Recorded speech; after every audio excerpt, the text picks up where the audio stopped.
Hello everyone, ये lecture आपका BSc first year के स्टूडेंट्स के लिए है और इसमें हम बात कर रहे हैं आपके इलेक्ट्रिसिटी और मैग्नेटिज्म के बारे में।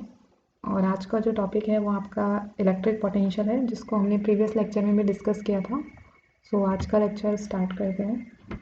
तो सबसे पहले हम जो आज के लेक्चर में जो हम पढ़ेंगे वो फर्स्ट जो आपकी चीज़ पढ़ेंगे, हम आपके इलेक्ट्रिक फील्ड या फिर विद्युत क्षेत्र और आपके पोटेंशियल और जो आपका इलेक्ट्रिक पोटेंशियल है उसके बीच में हम रिलेशन निकालेंगे। तो आपके इलेक्ट्रिक फील्ड और जो पोटेंशियल होता है उसके बीच में कुछ ये रिलेशन होता है, तो इसको हम डिराइव करेंगे। कुछ कुछ बुक्स में आपको E इक्वल्स टू माइनस का डेल पाई निकलेगा, वो नोटेशन का ही फ़र्क है। ये दोनों आपके सेम ही चीज़ है। कुछ बुक में आपको V दिखता है, कुछ बुक में आपको साई दिखता है। तो इसका तो ये हम आज पहला जो टॉपिक हम डिस्कस करेंगे वो आज हम ये डिराइव करेंगे। तो सबसे पहले हमें एक चार्ज कंसिडर किया है Q, जिसके कारण आपके इलेक्ट्रिक फील्ड क्या है, E है। ठीक है, और आपका एक पॉइंट A यहाँ है और B पॉइंट किधर है, ये A पॉइंट है और ये B पॉइंट है। Q से चार्ज, देखो इस चार्ज के कारण आपके क्या होगा, एक इलेक्ट्रिक फील्ड होगा जिसको हमने E लिया है। हमको क्या करना है, देखो जो A आपके जो Q है इसकी A से दूरी जो है वो R है। ओके, और इन दोनों के बीच की दूरी जो है वो dr है। बहुत ही स्मॉल दूरी पे हमने दो पॉइंट्स में लिए हैं, A और B। ठीक है, और ये आपकी हो जाएगी R माइनस dr।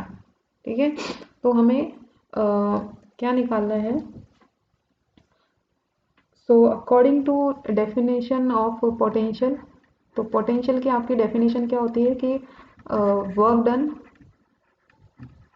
कि कितना काम किया गया है किसी एक पॉइंट से दूसरे पॉइंट में लाने के एक यूनिट चार्ज को, किसके अगेंस्ट, इलेक्ट्रिक फील्ड के अगेंस्ट। ठीक है, मान लो कोई चार्ज डिस्ट्रीब्यूशन है, उसके कारण इलेक्ट्रिक फील्ड है, और किसी एक पॉइंट से दूसरे पॉइंट पर हमें एक चार्ज को लेके आना है, तो वो A और B हमने मान लिए, और उनके बीच के डिस्टेंस हमने जो ली है वो dr ली है। तो मैं फिर से आपका ड्रॉ कर देती हूँ। ये आपका Q चार्ज है, ये A है, ये आपका B है। A से B तक आप एक चार्ज को लेके आ रहे हैं। ठीक है, और इलेक्ट्रिक फील्ड इसके कारण E है। दोनों के बीच की डिस्टेंस dr आपकी बहुत स्मॉल है, कि इनके दोनों के dr आपका बहुत इन्फिनिटेसिमल स्मॉल हमने लिया है। ये डिस्टेंस आपकी r माइनस dr है और A की डिस्टेंस क्या है, R है। ठीक है, तो हमें क्या पोटेंशियल की पोटेंशियल एनर्जी की, हम पोटेंशियल इलेक्ट्रिक पोटेंशियल जिसको हम विद्युत विभव कहते हैं, तो विद्युत विभव की आपकी इस चीज़ को हम विद्युत विभव बोलते हैं। तो आपका जो वर्क डन किया गया है किसी एक पॉइंट से दूसरे पॉइंट तक लाने में, तो F डॉट dl किसके अगेंस्ट, आपके इलेक्ट्रिक फील्ड के अगेंस्ट, यूनिट चार्ज को। तो इसको मैं, ये आपका F है। वर्क क्या होता है आपका, कार्य क्या होता है, फोर्स इनटू डिस्टेंस। ठीक है, तो ये हो जाएगा माइनस का QE। F को क्या लिख सकते हैं, QE डॉट dl। ठीक है, ये आपका डिस्टेंस ट्रेवल किया है, dl आपका इस डायरेक्शन में है, इस डायरेक्शन में, क्योंकि आप कहाँ से कहाँ तक जा रहे हैं, A से B तक। तो ये dl की डायरेक्शन ये है, dr की आपकी डायरेक्शन क्या है, ये है। ठीक है, क्योंकि हमने यूनिट चार्ज लिया है, क्या करते हैं हम, यूनिट चार्ज लेते हैं। तो यूनिट चार्ज का मतलब आपका Q0 क्या है, 1 है। ठीक है, तो ये आपकी इक्वेशन क्या हो जाएगी, E डॉट dl, और dl की जगह हम क्या रिप्लेस करेंगे, dr। आपको पता है dr और dl एक दूसरे के क्या है, अपोजिट है। ओके, तो ये आपका हो जाएगा E डॉट, मतलब dl is equals to minus का dr, तो E डॉट dr ये आपका आ गया।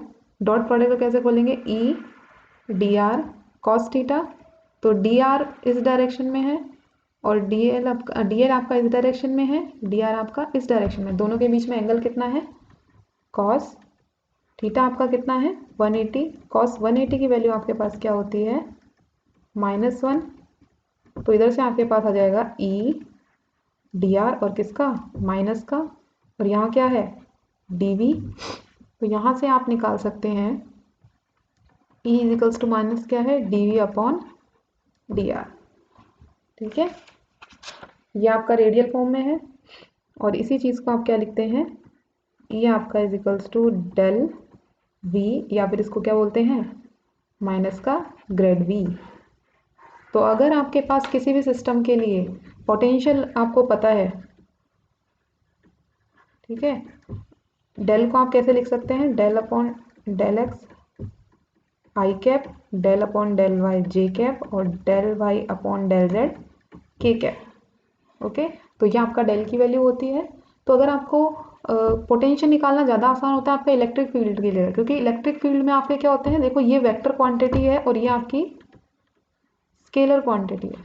ठीक है, इसके आपके कंपोनेंट होते हैं X component, Y component, Z component, और भी आपका एक स्केलर है। सिर्फ इसमें आपको एक वैल्यू निकालनी पड़ेगी और आप सिंपली पोटेंशियल निकाल के आप क्या निकाल सकते हो, इलेक्ट्रिक फील्ड निकाल सकते हो। या फिर आपके पास इलेक्ट्रिक फील्ड है तो आप पोटेंशियल निकाल सकते हो, और पोटेंशियल आपके पास है तो आप इलेक्ट्रिक फील्ड निकाल सकते हो। तो ये रिलेशन आपका बहुत इंपॉर्टेंट होता है। सो नेक्स्ट जो हमारा टॉपिक है वो आपका है कि चार्ज डिस्ट्रीब्यूशन के कारण कोई भी आपका आर्बिट्रेरी चार्ज डिस्ट्रीब्यूशन है उसके कारण आपके क्या पोटेंशियल होगा। तो कोई भी आपका पॉइंट पी है, ये डिस्क्रीट आपके चार्ज हैं, यहाँ से Q1 Q2 Q3 इसी तरह से Qn आपके चार्ज डिस्ट्रीब्यूटेड हैं, और इनकी सेम पॉइंट से दूरी हम देख रहे हैं, इनका R1 R2 R3 और Rn है।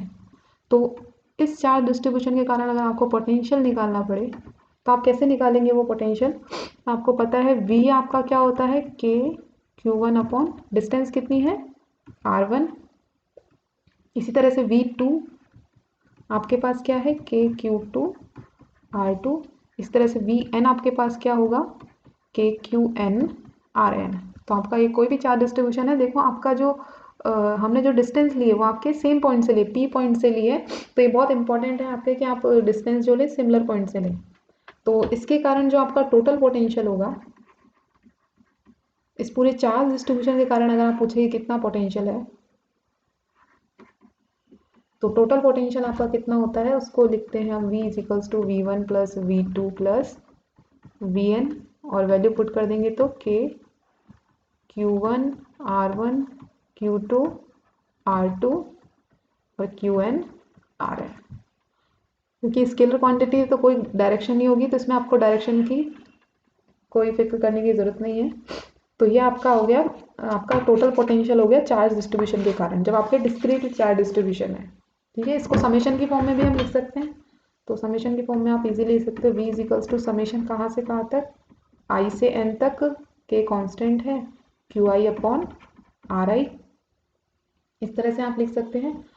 देखो अगर आपके जो हमने एक डिस्ट्रीब्यूशन पढ़े थे, जब कंटिन्यूस चार्ज डिस्ट्रीब्यूशन हमने पढ़े थे, तो उसमें हमने लीनियर चार्ज डिस्ट्रीब्यूशन पढ़ा था, आपके सरफेस चार्ज डिस्ट्रीब्यूशन पढ़ा था, और आपका क्या पढ़ा था volume charge distribution.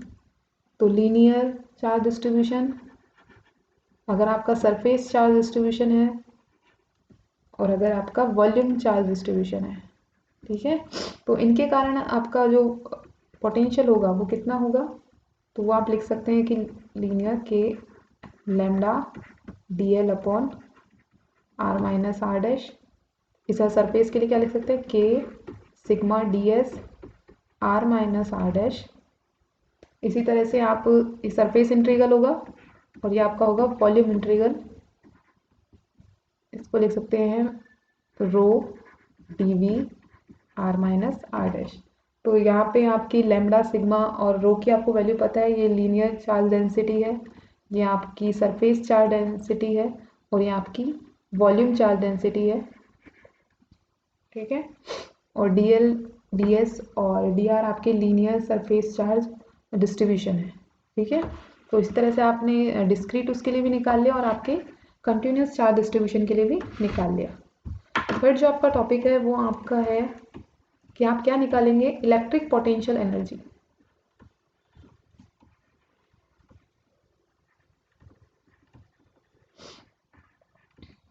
Electric potential energy आपका क्या होती है कि इलेक्ट्रिक पोटेंशियल एनर्जी की हम डेफिनेशन देखें तो एक पॉइंट चार्ज टोटल अमाउंट आपको कितना काम करना पड़ रहा है, कितना वर्क डन करना पड़ रहा है आपको। देखो जो आपका वर्क होता है वही आपकी क्या होती है, एनर्जी। ठीक है, जो आपका वर्क डन होता है, टोटल वर्क डन होता है, वही आपके किस में कन्वर्ट हो जाता है, आपका वर्क डन ही किस में कन्वर्ट होता है, एनर्जी में कन्वर्ट होता है। तो जो भी आपको एक सिस्टम बनाने के लिए जो भी आपको वर्क डन करना पड़ता है तो वो उसके कारण जो आपकी एनर्जी होती है तो वो आपके क्या होती है, इलेक्ट्रिक पोटेंशियल एनर्जी। तो इसको आपके और क्लियर हो जाएगा अगर इसको हम थोड़ा एलोबरेट और करके देखेंगे। तो मान लो ये आपके क्या है, ये ओरिजिन है, ये आपके Q1 है और Q2 है, ये R2 पोजीशन पे है, ये R1 पोजीशन पे है आपके A और B पॉइंट पे, ये आपका Z है, ये Y है और ये X है। हमने दो चार्ज कंसिडर किए हैं A और B जिनकी पोजीशन R1 और R2 है। तो आपको यहाँ इलेक्ट्रोस्टैटिक पोटेंशियल एनर्जी अगर हमें निकालनी है तो हमें पहले क्या करना पड़ेगा, इस सिस्टम को बनाना पड़ेगा। तो ये सिस्टम कैसे बनाएंगे, पहले हम Q1 चार्ज को लाएंगे। देखो Q1 और Q2 पहले कोई भी चार्ज नहीं है, तो पहले हम Q1 चार्ज को लाएंगे कहाँ से, इन्फिनिटी से। तो हमने हमारा रेफरेंस पॉइंट कहाँ से लिया है, इन्फिनिटी पर। और इन्फिनिटी पे हमने जो पोटेंशियल लिया है वो आपका क्या लिया है, 0। ठीक है, तो इन्फिनिटी से आपके R1 पॉइंट तक चार्ज Q1 को आपको लाने में कितना वर्क डन करना पड़ेगा। देखो जब सिर्फ आपका चार्ज Q1 है, दो चार्ज है, तो हम दोनों को पहले हटा देते हैं और फिर इनको इस पोजीशन पे लाते हैं। तो Q1 को जब आप लाएंगे तो पहले से कोई भी चार्ज नहीं है तो कोई भी इलेक्ट्रिक फील्ड नहीं होगा, इसलिए जो आपको काम करना पड़ेगा वो आपको क्या होगा, वर्क डन 0 होगा। तो चार्ज Q1 को R1 पोजीशन से इन्फिनिटी से इस पॉइंट A तक लाने में आपको वर्क डन जो करना पड़ रहा है वो 0 करना पड़ रहा है। ठीक है, अब हमने Q1 को ला के रख दिया। अब हम क्या करेंगे, अब हम Q2 को लाएंगे किस पे, पॉइंट B पर। देखो जब हम Q2 को ला रहे हैं तो Q1 ऑलरेडी यहाँ है, तो इसके कारण क्या होगा, इलेक्ट्रिक फील्ड होगा। ठीक है, इस इलेक्ट्रिक फील्ड Q1 के कारण जो इलेक्ट्रिक फील्ड होगा उसके कारण आपको क्या करना पड़ेगा, एक वर्क डन करना पड़ेगा। तो वो क्या होगा आपका, उसको हम बोलेंगे W12, चार्ज 1 के कारण जो इलेक्ट्रिक फील्ड है उसको। और आपके Q2 को आपको लाने में कितना वर्क डन करना पड़ रहा है, तो आप कहाँ से ला रहे हैं, इन्फिनिटी से कहाँ तक ला रहे हैं, R2 तक। और जो फोर्स लगेगा वो होगा F12 dr। तो इन्फिनिटी से इसको आप R12 भी बोल सकते हैं इन दोनों के बीच की। तो वैल्यू पुट करेंगे सिंपली, F की वैल्यू पुट करेंगे, F1 तो आपके पास होगा Q1 Q2 R² dr। और इसको सॉल्व करने पे आपके पास क्या आएगा, K Q1 Q2 R1 2। ठीक है, ये आपके दो चार्ज के लिए है। ठीक है, अगर हम 3 चार्ज सिस्टम देखें तो अगर 3 चार्ज हैं तो पहले हम Q1 को लाएंगे तो आपका वर्क डन क्या होगा, 0। ठीक है, Q1 को लाए तो वर्क डन क्या हो गया, इसको W12 बोलेंगे। Q1 को लाए तो वर्क डन 0 है। फिर हम मैं पूरा बना देती हूँ। यहाँ पे एक सिस्टम है, ये ओरिजिन है, ये Z है, ये Y है, ये आपके X है, Q1, ये Q2 और Q3, इसकी पोजीशन A, B और C है। और ये इन दोनों के बीच की डिस्टेंस R12, R23 और R13। तो इस तरह से आपके पोजीशन है। ठीक है, तो जब सबसे पहले कोई भी चार्ज नहीं है, सबसे पहले हम लाएंगे Q1 को। तो Q1 को क्योंकि कोई भी इलेक्ट्रिक फील्ड नहीं मिलेगा इसके, क्योंकि कोई भी चार्ज डिस्ट्रीब्यूशन नहीं है इधर, तो वो उसके कारण आपका क्या होगा, 0। देखो अब आपका Q1 आ गया, तो आप किसको लाएंगे, Q2 को इन्फिनिटी से लाएंगे। तो उसके कारण जो आपका वर्क डन होगा वो अभी हमने निकाला, वो क्या होगा, W12 K Q1 Q2 R1। ठीक है, अब आपके दोनों आ गए Q1 और Q2। अब हम जब Q3 को लाएंगे तो Q3 पे जो आपका इलेक्ट्रिक फील्ड होगा वो Q2 के कारण भी होगा और Q1 के कारण भी होगा। तो इन दोनों के कारण हमको अलग अलग आपको वर्क डन करना पड़ेगा। तो वो आप कैसे निकालेंगे, उसको बोलेंगे Q13 सॉरी Q13 और Q23। तो Q13 आपका क्या होगा, चार्ज 1 के कारण जो आपको वर्क डन करना पड़ रहा है वो Q1 Q3 और R13, इसी तरह से Q2 Q3 R23। तो ये आपके 3 चार्ज डिस्ट्रीब्यूशन के कारण है। इसी तरह से अगर हम इसको और जनरलाइज करें और n चार्ज डिस्ट्रीब्यूशन ले लें, तो अगर आपके n चार्ज हैं इसी तरह से, तो उसके लिए आप कैसे लिख सकते हैं, तो उसके बहुत सारे आपके पॉइंट चार्जेस हैं,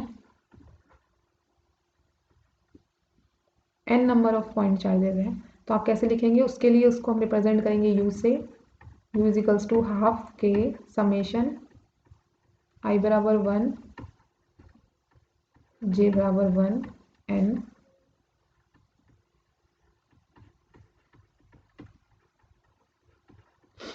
ठीक है, तो यहाँ आपका आई दो चार्ज हैं। देखो दोनों चार्ज की हमेशा वैल्यू आपकी क्या होगी, अलग अलग होगी, सेम नहीं होगा, इसलिए आई नेवर इक्वल्स टू जे। और इसीलिए आपने हाफ टर्म आपके लिए, क्योंकि अगर आपका Q12 और Q21 ये आपके सेम ही वैल्यू आएगी। ठीक है, तो उस Q1 तो इनमें से एक टर्म को हटाने के लिए आपके पास क्या होगा, हाफ हमने किया है। ठीक है, ओके। तो ये आपके क्या हो गया टोटल आपके, अगर आपके n चार्ज डिस्ट्रीब्यूशन है, बहुत सारा चार्ज डिस्ट्रीब्यूशन है, तो आप इस तरह से आपके पोटेंशियल इलेक्ट्रिक पोटेंशियल एनर्जी निकाल सकते हैं, विद्युत विभव ऊर्जा, तो इसको आप ये बोलते हैं। और ये आपके n चार्ज डिस्ट्रीब्यूशन के कारण आ गई। और इसकी जो यूनिट होती है CGS, जो इसकी यूनिट होती है CGS में वो आपके अर्ब्स होती है। ओके, और ऐसा यूनिट अगर आप पूछें तो जूल, क्योंकि एनर्जी है तो एनर्जी आप किस में ना मेज़र करते हैं, जूल में। ओके, तो ये आपका पोटेंशियल एनर्जी वाला टॉपिक बस इतना ही था। और जो हमारा नेक्स्ट जो हमारी चीज़ है वो है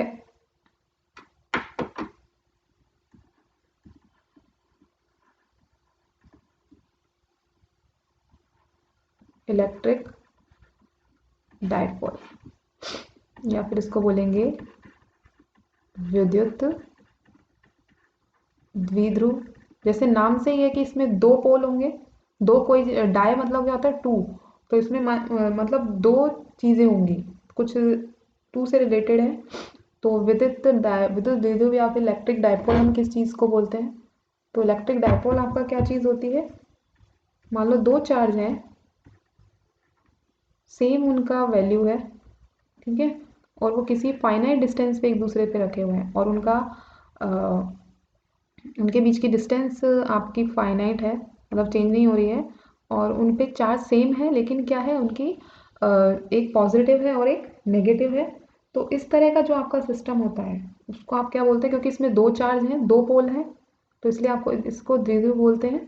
तो ये इस तरह का जो आपका सिस्टम होता है इसको आप क्या बोलते हैं, डायपोल बोलते हैं। तो आपके डायपोल कौन कौन सी चीज़ें होती हैं, तो आपका डायपोल जैसे H2O है, वो आपका एक डायपोल है, क्योंकि आपके जो ऑक्सीजन है उस पर नेगेटिव होता है, और जो आपके हाइड्रोजन है वो क्या होता है, पॉजिटिवली चार्ज होता है। इसी तरह से CO2 HCl, ये इस पर माइनस होती है, ये आपकी पॉजिटिव होता है। तो ये सारे आपके क्या है, डायपोल है। आपका जो चार्ज है वो किसी एक पॉइंट पे क्या है, पॉजिटिव है, दूसरे पॉइंट पे क्या है, नेगेटिव है, और उनके बीच की डिस्टेंस क्या है, फाइनाइट है। तो इस तरह का सिस्टम जो आपका कहलाता है वो क्या कहलाता है, इलेक्ट्रिक डायपोल कहलाता है। एक चीज़ और आपकी होती है इलेक्ट्रिक डायपोल मोमेंट। तो इलेक्ट्रिक डायपोल मोमेंट आप कैसे निकालते हैं, उसको हम रिप्रेजेंट करते हैं P से। तो इन चार्ज की वैल्यू और क्रॉस प्रोडक्ट क्या, इनके बीच की डिस्टेंस, तो यही आपका क्या होता है, इलेक्ट्रिक डायपोल मोमेंट। ठीक है, तो कोई भी चार्ज है उसके आपको चार्ज लेना है और लेंथ लेनी है आपके इलेक्ट्रिक डायपोल की। ठीक है, तो उसको P से रिप्रेजेंट करते हैं, और इसकी जो डायरेक्शन होती है वो आपके इलेक्ट्रिक फील्ड की डायरेक्शन की क्या होती है, अपोजिट होती है। तो मतलब इसकी डायरेक्शन क्या होती है, नेगेटिव से पॉजिटिव की ओर होती है, नेगेटिव से पॉजिटिव की ओर इसकी डायरेक्शन होती है, जो कि इलेक्ट्रिक फील्ड की आपकी डायरेक्शन के अपोजिट होती है। इलेक्ट्रिक फील्ड आपका किससे किस तरफ होता है, पॉजिटिव चार्ज से नेगेटिव चार्ज की तरफ, लेकिन आपका इलेक्ट्रिक डायपोल मोमेंट की डायरेक्शन क्या होती है, नेगेटिव से पॉजिटिव। सो आज एक जो आपको क्वेश्चन है आज का जो आपको करना है वो है आपका इलेक्ट्रिक पोटेंशियल से रिलेटेड है। तो आपको दो चार्जेस दिए हुए हैं जिनकी वैल्यू है 3 × 10⁻⁻8 कूलम, और दूसरा आपको चार्ज दिया हुआ है -2 10⁻⁻8 कूलम। ये आपको दो चार्ज दिए हुए हैं जो एक दूसरे से 15 सेंटीमीटर दूरी पर हैं। ये ए है, ये बी है, आपके ये दो चार्ज रखे हैं Q1 Q2। तो आपको इन दोनों के बीच में एक पॉइंट ऐसा निकालना है जिसपे आपको ऐसा पॉइंट फाइंड करना है बीच में जिसपे आपका क्या होगा, पोटेंशियल जो है वो क्या हो, ज़ीरो। ठीक है, तो ऐसा पॉइंट फाइंड करना है, वो कितनी डिस्टेंस पे होगा, दोनों में से किसी पे भी कितनी डिस्टेंस पे वो स्थित होगा, तो वो चीज़ आपको फाइंड करनी है। सो आज के लेक्चर में इतना ही। Thank you.